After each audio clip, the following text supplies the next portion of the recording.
Welcome to Star Wars Makes Things Better.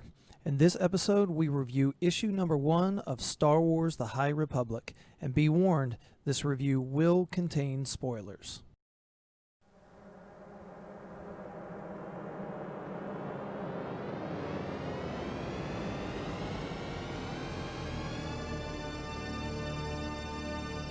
I'm reading this first issue about a week after its release, so I've seen a lot of headlines about how bad it is. I'm going into this review with some low expectations. This issue is written by Cavan Scott. I'm not really familiar with his work, so I decided to see what else has he written. Even though I might not be very familiar with his work, he's a pretty established author in fantasy and sci-fi pulp culture. He's written books and comics about Doctor Who, Ghostbusters, Wonder Woman, Vikings, as well as comics for video games like Assassin's Creed, Sonic the Hedgehog, and even Tekken. The High Republic is not his first written work in the world of Star Wars either, as he's written books and comics within the Star Wars universe, including a series of junior novels called Adventures in Wild Space, multiple issues of Star Wars Adventures, and the short story Time of Death from the anthology series Star Wars: A Certain Point of View. Most of Scott's work seems to be aimed at young adults, which is probably why I'm not very familiar with him. In addition to reading this first issue of The High Republic, I decided to read the first 2 issues of the Transformers and Back to the Future crossover comic series written by Scott and published by IDW. After reading his work on both titles, I can see that Cavan Scott is pretty consistent in the way that he writes, and he has his own style, and it seems to be geared more towards a younger audience. The artist for this issue is Ario Anondito. He's worked on quite a few Marvel brands in the past, including House of M, Venom, and Atlantis Attacks. The High Republic takes place around 200 to 300 years before the prequel movies and the original trilogy. I'm really not sure why Disney and Lucasfilm would want to launch such a huge event during this time, but it does give them a blank slate to write some stories that really won't mess with the original trilogy or any of the Skywalker saga. That's probably a good thing for both them and for lifetime Star Wars fans. The story starts off with a Padawan named Keeve Trennis, who is on the planet Sharadan with her master Skier. And I emphasize Skier because there's 2 S's in his name. Skier is a one-armed Trandoshan. Master Skier is putting Keeve through the trials, which every Padawan must go through in order to become a Jedi Knight.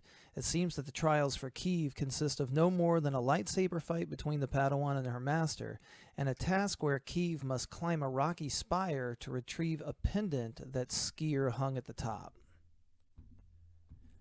Let's stop right there for just a second. The first time I ever remember hearing about the trials was when Obi-Wan Kenobi told Qui-Gon Jinn that he was ready for the trials in Episode 1.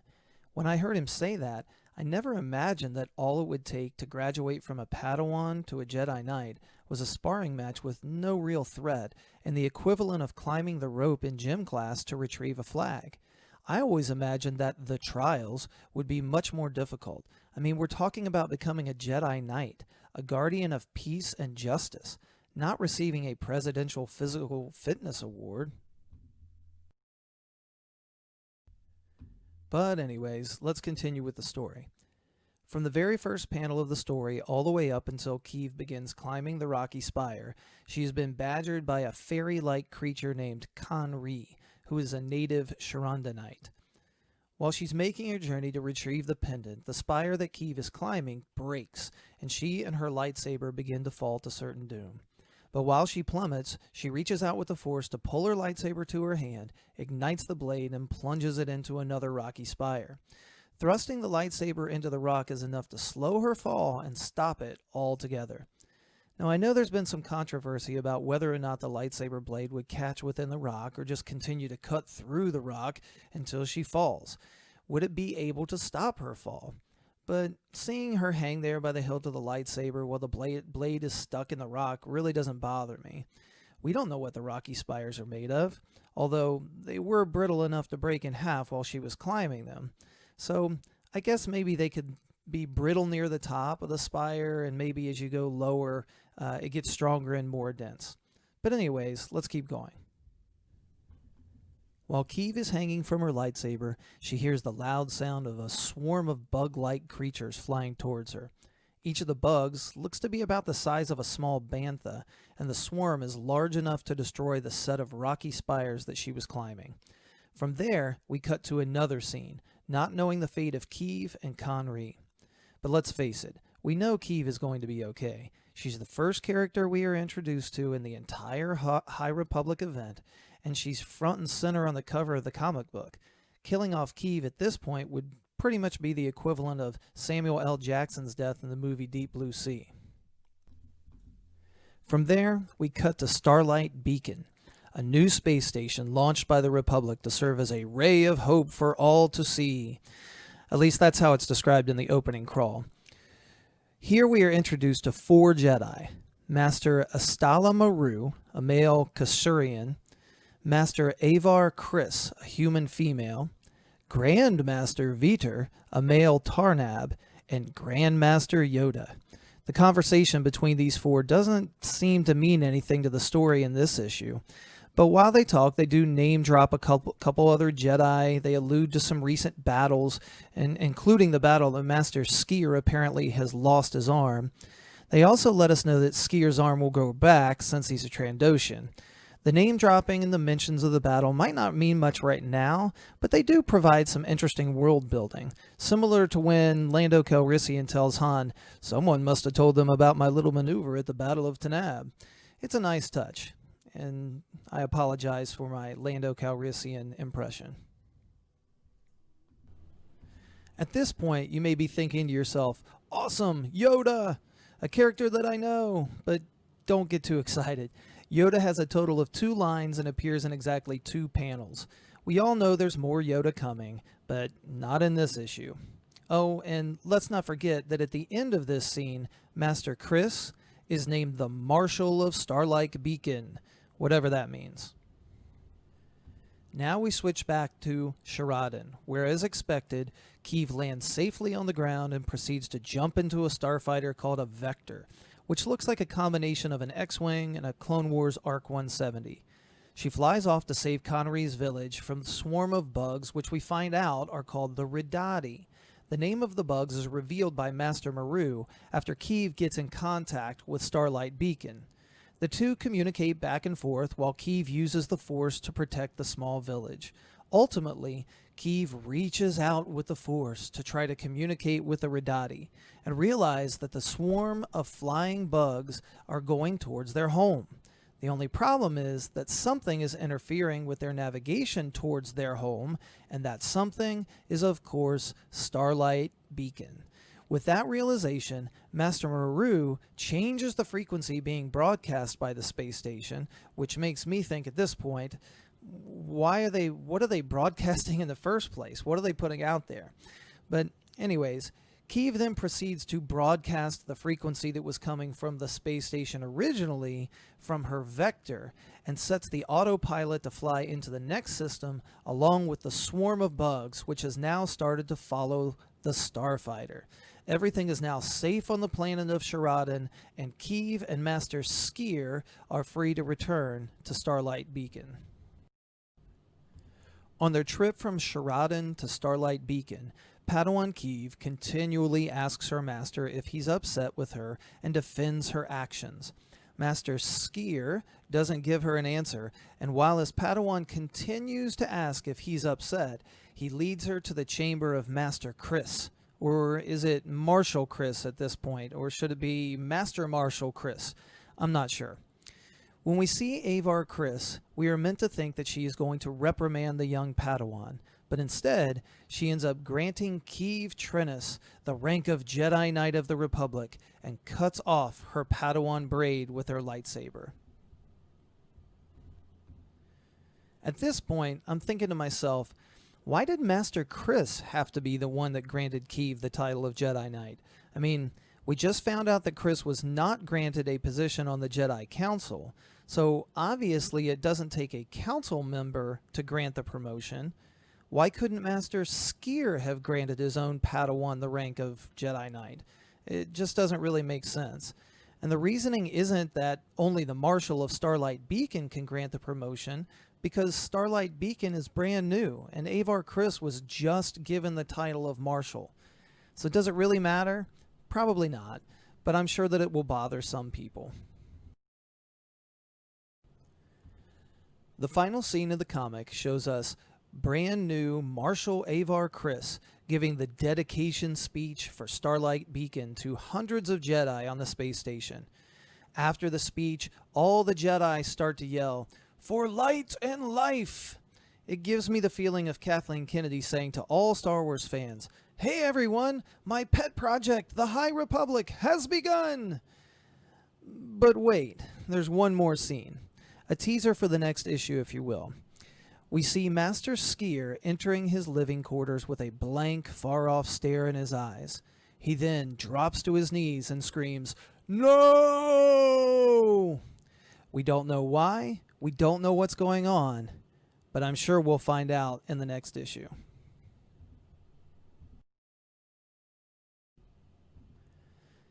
I'm only going to give you my opinions on 3 characters from this issue. The native Sharandanite Kanri, Padawan Keeve Trennis, and Master Skier. I'll save everybody else for a later episode. Let's start with the fairy-like creature, Kanri. Kanri reminds me a lot of Jar Jar Binks, in that he's constantly talking, kind of annoying not only to the characters in the story, but also to the reader, and his presence is really used as a plot device. As we all know, if Obi-Wan and Qui-Gon had never literally ran into Jar Jar Binks, they never would have known about the Gungans, and they wouldn't have been able to convince the Gungans to fight the Battle of Naboo at the end of The Phantom Menace. Kanri is pretty much used the same way in this story. If he isn't flying around Keeve during her test of the trials, she wouldn't have known about his village, and wouldn't have stopped going after the pendant to save Kanri's village. Kanri is a forgettable character that probably won't show up again, and I really don't think anyone will miss him. Let's get into Keeve Trennis. She's female, she's a person of color, and she has a unique hairstyle. Now, some people will see Keeve as an SJW type of character just because of these things. They may just write her off as a terrible character when they see these characteristics. But for me, none of these characteristics really bother me about Keeve. But this is our main character. We either need to make a connection with her or be interested in her or intrigued by what might happen to her in the future. I was thinking about comparing Keeve to Luke Skywalker and his growth from farm boy to Jedi in training to Jedi Knight throughout the original trilogy. But instead, I think it would be better to compare our introduction to Keeve to our introduction to Princess Leia. When we first see Princess Leia in A New Hope, there's a mystery surrounding her. What is she giving to R2-D2? What makes her a princess? Why is she on the run from this ominous Dark Lord? One of the first things we see her do is shoot a stormtrooper. The first words we hear her speak, she's standing up to Darth Vader, who's nearly twice her size. She is skilled, she is smart, and she is strong. But she is also vulnerable, and we want to see how she will escape from her enemies. We are drawn to Princess Leia, and we want to know more about who she is and how her story will unfold. Now let's compare that to Keeve. When we first see her, we see that she is talented because she's holding her own against a Trandoshan in a lightsaber fight. But one page later, we find out that even though Keeve is skilled with a lightsaber, the fight that we just saw has very low stakes, and she was just fighting her master. It wasn't even an enemy. We see that Keeve is smart by the way she thinks on her feet and saves the village from the swarm of bugs. But from a story standpoint, there's really no mystery surrounding her intelligence. She just does what she needs to do when she needs to do it. And my final comparison to Princess Leia is in Keeve's strength and boldness. She really doesn't show much strength. She just constantly is defending her actions to her master and then to Marshal Kriss. She talks too much, she swears too much, and she just comes off as a combination of Episode 2 Anakin Skywalker and A New Hope Luke. Just kind of whiny and immature. 15 minutes into Star Wars, and I want to see more Princess Leia. One issue of the High Republic, and I really don't care if I see Keeve Trennis ever again. She's just not that interesting, and she's just not that intriguing. I don't connect with her. So why do I feel this way? Well, part of it is because I think I've seen this character before. She reminds me a lot of Michael Burnham from Star Trek Discovery. They both seem to do everything right, even when everyone else around them thinks that they are being reckless. They already possess the skill that they need when they need it. They know exactly what to do in the moment. And it just doesn't seem like they have room to grow as a character. I hope I'm wrong, because I want this comic to be good. I want more good Star Wars. But I'm just not getting that feel from Keeve Trennis. Now in comparison, Master Skier, I feel, is completely different. Personally, I'm not sure that I've ever seen a Trandoshan Jedi Master. He's only got one arm. How did that happen? Unfortunately, we're told that it will grow back. And why? Why not just leave him with one arm? I think that would be so much more interesting. But anyways, he only talks when he needs to talk, and what he says sounds wise, which is in character with being a Jedi Master. We don't see him do too much, which in my opinion kind of draws me closer to him, because I'm not shown everything about him. In the teaser for the next issue, and really even before that, we can clearly see that something is wrong with him. He's vulnerable. He's not perfect. And when he drops to his knees and screams, "No!" we want to know more about what's happening to him. We want to know more about his story. And I think that's why I like Master Skier a lot better than Keeve Trennis. Now, I will also say that I think Master Skier is drawn very well, and he's also written very well. So, you know, Cavan Scott does some really good things with that character, but I don't think he did such a good job with the character of Padawan Keeve Trennis. I know there are a lot of other characters in this issue. Well, maybe not a lot of other characters, just a few more, but I'm going to reserve judgment on them until we see a little bit more about them. I'm actually a little bit intrigued about this Marshal Avar Kriss and Master Maru, but Grandmaster Veeder and even Yoda could have been left out of this issue, and nothing would have been different about the story. Let's change our focus to Cavan Scott's writing. The story is good, but not great. I think he tells the story that he is being told to write by the story group at Lucasfilm. The dialogue that he writes is good, but not smart. It's not, like, clever. I think that it's clearly written for younger readers that don't really need to think too much about what's happening. He tells us everything that the story group wants us as readers to know. I tend to prefer the less is more approach. So, for example, Keeve drops quite a few Star Wars universe swear words throughout the story. Clearly, they are swear words when she says them. But late in the story, she has to tell herself to stop swearing. And not only does she do it once, but she does it twice. It just seems unnecessary. He also writes in some lines that are meant to be extremely sarcastic, which just seems out of place for this story. And again, when those sarcastic lines are delivered, a different character has to point out that they are sarcastic. Just let the reader recognize the sarcasm. Cavan Scott's writing is not bad. It's actually pretty good considering what he has to work with.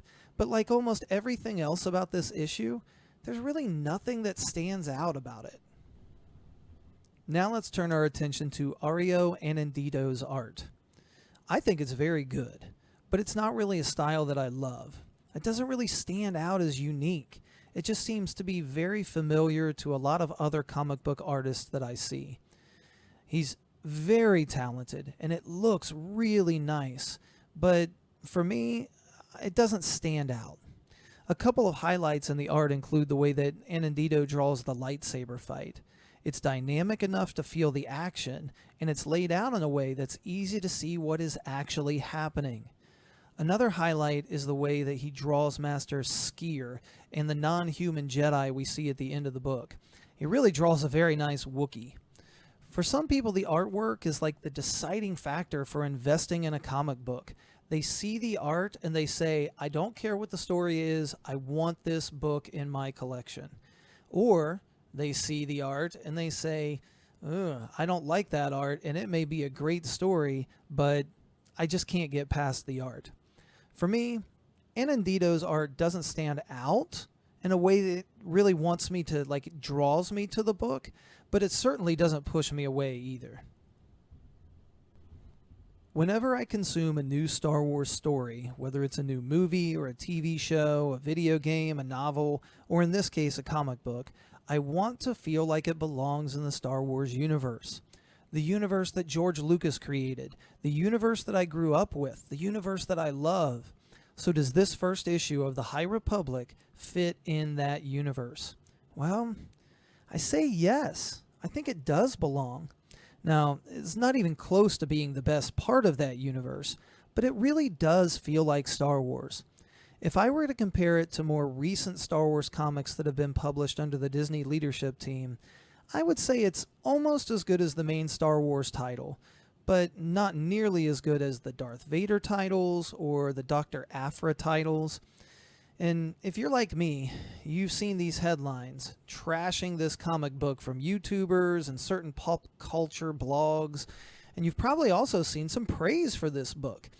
And in my recommendation, I would say read it for yourself. Judge it on your own. Now, I know that sounds a little bit of ironic because I'm reviewing the book and you're listening to my opinions, but read this on your own and make your own decisions. For me, issue 1 of the High Republic has some things that I liked, some things that I didn't like, and some things that I really do want to see unfold. On a scale of the Star Wars Holiday Special all the way to The Empire Strikes Back, I would probably give this an Episode 2, Attack of the Clones. So what do you think? Is my review correct? Was I too harsh with my opinions, or did I let this first issue of the High Republic off too easy? Are there any other comics or toys you would like to see me review? Send me your thoughts in the comments. And if you enjoyed this video, please like and subscribe to the channel. Until the next time, for light and life! That just sounds stupid. May the Force be with you. So here are some other thoughts that came to my mind, but I wasn't really sure where to put them in the review. So at the end of the book, the Jedi say, for light and life. Is that supposed to be the new May the Force be with you? Because if it is, that's really lame. Starlight Beacon, for me, for whatever reason, is hard for me to say clearly. So Starlight Station would have been better for me. Why didn't any character say, I have a bad feeling about this? Yeah, it would have been cliche, but it also would have been said in the first issue, and then you wouldn't have to include it anytime soon. Because let's face it, if it doesn't show up somewhere in the first 3 issues, it just won't be Star Wars.